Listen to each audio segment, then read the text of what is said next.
Thank you, Mr. Chair, for this opportunity to go over the government's proposed response to the amendments from the other place to Bill C-7.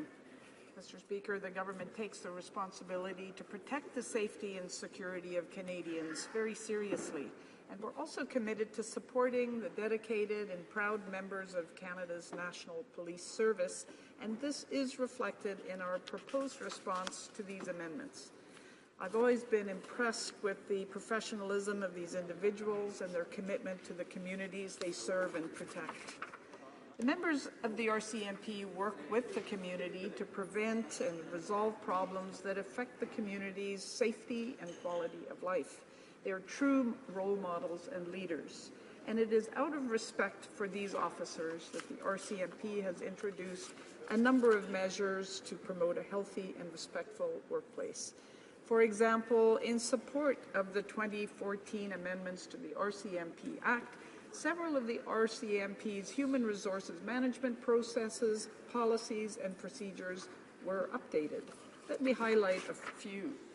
The RCMP launched a new investigation and resolution of harassment complaints policy, which provides greater clarity and a single streamlined approach for dealing with complaints. In addition, a process was introduced to address misconduct in a more timely and effective manner and at the lowest appropriate level. Further, a new code of conduct was developed that specifically identifies harassment as a contravention of the code. This is complemented by the amended training curriculum that was put in place to specifically address respect in the workplace and harassment. And finally, an informal conflict management program was launched. But there's more, Mr. Speaker. On top of these measures, in February 2016, the Minister of Public Safety asked the Civilian Review and Complaints Commission to undertake a comprehensive review of the RCMP's policies and procedures on workplace harassment and to evaluate the implementation of the recommendations the Commission made in 2013. The Commission has been reviewing the adequacy, appropriateness, sufficiency, and clarity of these policies, procedures, and guidelines. In addition, in July 2016, the Minister of Public Safety announced the appointment of Sheila Fraser as a special advisor. Her role has been to provide advice and recommendations to the Minister regarding the application of various programs, of various policies and processes by the RCMP. Mr. Speaker, the RCMP has made great progress with these initiatives, programs, and policies that it has implemented. And these two reviews will be very valuable in helping the Minister fulfill the mandate the Prime Minister handed him to ensure the RCMP is free from harassment and sexual violence. Bill C-7 builds on these good efforts to implement a robust labour relations regime for the RCMP. We believe that we have addressed the concerns raised by the other place by increasing the scope of issues that can be bargained, while at the same time ensuring the operational integrity of the RCMP that is so critical to its effectiveness. Before I get to the details of our proposed response to the amendments to the bill, permit me to provide a bit of context. As you know, Bill C-7 creates a new labour relations regime for the RCMP members and reservists by amending the Public Service Labour Relations Act and the Royal Canadian Mounted Police Act. It has several key elements which reflect the clear preferences expressed by the RCMP members themselves during the consultations with members that were held in the summer of 2015. Specifically, members were clear that they wanted a labour relations framework that provided for a single national bargaining unit, a union that is primarily focused on representing RCMP members, and the recourse to binding arbitration if a collective agreement cannot be negotiated. Bill C-7 creates this very framework. If it becomes law, it will ensure that if RCMP members choose to unionize, they will have an RCMP-focused single national bargaining unit with binding arbitration as the dispute resolution mechanism. As it stands today, the labour relations regime that applies to the RCMP members does not meet all of these member preferences. We introduced the bill in March of 2016. After a comprehensive committee study, The bill was passed with a number of amendments on June 21st, 2016, and was sent to the other place for review.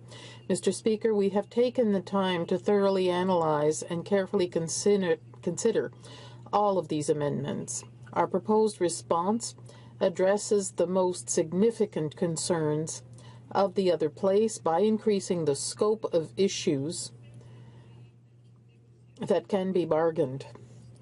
Our proposed response would align the labor relations regime that governs the RCMP with the system that governs other federal public service employees. Our position respects the 2015 Supreme Court decision, which ruled that key parts of the RCMP labor relations regime were unconstitutional because they interfered with members' rights to a collective bargaining process. As you will recall, that was the court decision in the case of the Mounted Police Association of Ontario versus the Attorney General of Canada. Bill C-7, as originally proposed, was meant to address this, and our proposed response to the amendments would continue to respect this decision. Our intent continues to be to provide the RCMP with a meaningful process for collective bargaining that takes into account the specific circumstances of the RCMP as a police organization. Let's take a closer look at how we propose to address each of the changes. Overall, members of the other place said that the bill was too restrictive with respect to the matters that could be included in collective agreements and arbitral awards. Issues such as harassment, transfers, and appointments, for example, couldn't be brought to the bargaining table. In this respect, the other place made several changes to the bill.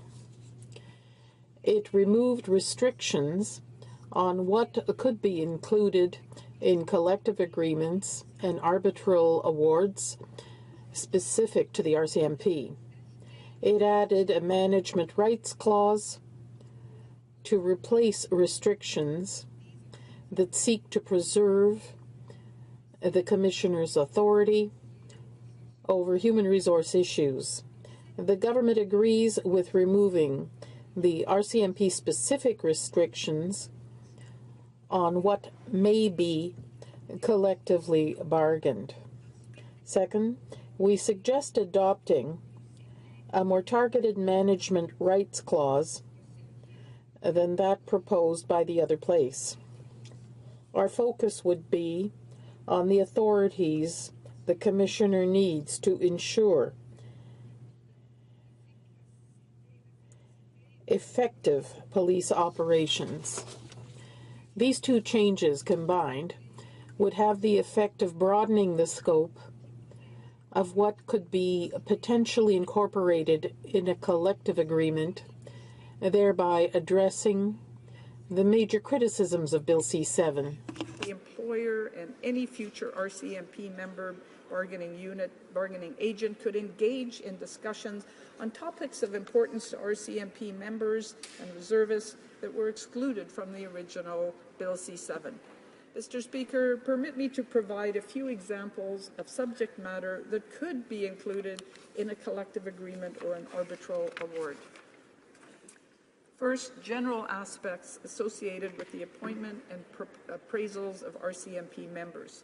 Second, criteria and timing for conducting appraisals of RCMP members. And third, measures to mitigate the impact of discharges and demotions of RCMP members, including workforce adjustment provisions. As is the practice for other negotiations in the public service, C-7 already allows for a wide range of other matters to be bargained and included in a collective agreement or an arbitral award. These include rates of pay, hours of work, and leave provisions such as the designated paid holidays, vacation leave, sick leave, and parental leave. Other amendments made by the other place removed restrictions that are consistent with restrictions that currently are already applied to other areas of the federal public service. Among these are restrictions preventing pensions from being bargained. It also required a mandatory secret ballot vote for the certification of a bargaining agent representing RCMP members. Finally, it expanded the mandate of the Public Service, Labor Relations and Employment Board. However, our government does not agree with these changes, and we do not believe they are in the public interest. We propose keeping some limitations on matters that may be included in collective agreements and arbitral awards. Eliminating these restrictions would upset processes that have worked well for 40 years. Mr. Speaker, since 1967, certain matters that are of broad cross-sectional impact across the public service have been excluded from bargaining and have been dealt with under other legislation to ensure that the public interest is taken into account. Take pensions, for example. Pensions for the rest of the public service are dealt with under the Public Service Superannuation Act. Pensions require a high degree of stability over time to assure pension plan members that their benefits are secure and will be delivered as expected. And RCMP pensions compare favorably to other police organizations in Canada. The federal government has traditionally consulted with employee representatives on pension issues and is committed to continue this practice. In fact, when it comes to the RCMP, the government goes further, and the RCMP Superannuation Act requires that an RCMP Pension Advisory Committee be established. This committee, which consists of RCMP regular members and representatives of RCMP senior management, makes recommendations on the administration, design, and funding of the pension benefits. Mr. Speaker, the RCMP is a national police organization operating within the federal public administration. And this is why the proposed labor relations regime for the RCMP was designed to align with the existing federal framework for labor relations and collective bargaining.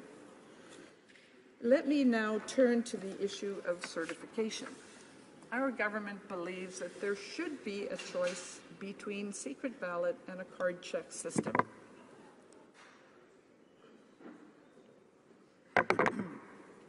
A secret ballot only system is restrictive. It is inconsistent with providing a fair and balanced process of certification and properly recognizing the role of bargaining agents in that process. It also doesn't make sense to have the RCMP members subject to a different certification regime than everyone else, a more restrictive regime. It should be aligned. We do not believe that the certification of a bargaining agent to represent the RCMP members and reservists should be subject to a mandatory vote by secret ballot as the only option. And in fact, our government's bill C-4 puts the discretion of certification method back with the Public Service Labor Relation Board to decide whether there will be a secret ballot or a card check. The board will make sure that the members' interests are reflected in the choice made. Finally, we respectfully disagree with the changes that would expand the range of matters that could be considered by the Public Service, Labor Relations, and Employment Board.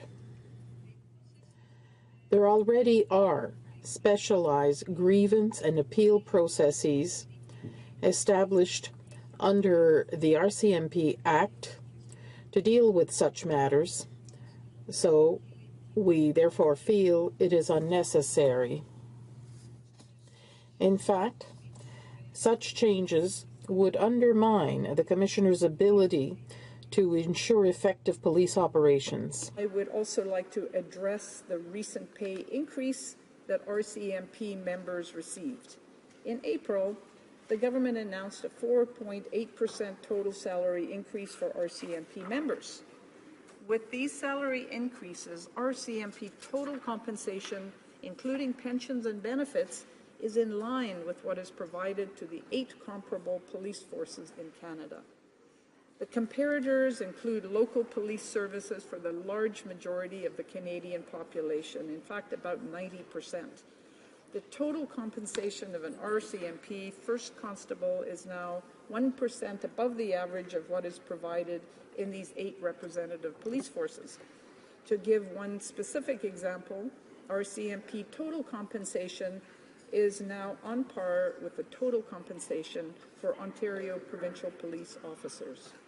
And if RCMP members choose to unionize, Bill C-7 provides a labour relations framework with the key features that the RCMP members have said they want. Under C-7, future pay negotiations could occur with a single national bargaining unit that is focused on RCMP members. Mr. Speaker, our government supports the dedicated and proud members of Canada's National Police Service, and we continue to make progress in creating a labour relations framework that supports their collective bargaining rights. Our proposed response to the amendments of the other place will allow the employer and any future RCMP member bargaining agent to engage in meaningful discussion in good faith on topics of importance to RCMP members and reservists. It is also in line with the government's overall approach to restoring fair and balanced labour laws and acknowledges the important role of unions in Canada. In closing, let me express my gratitude to all the members of the other place who have helped in the development of this bill. I'd like to acknowledge the hard work, the good work of the House Committee on Public Safety and National Security. They gave the bill careful consideration and made amendments which the government accepted. While we don't accept all of the amendments from the other place, their work has given us a better opportunity to improve Canada's labour relations regime for our RCMP and to serve the men and women who benefit from it. Thank you.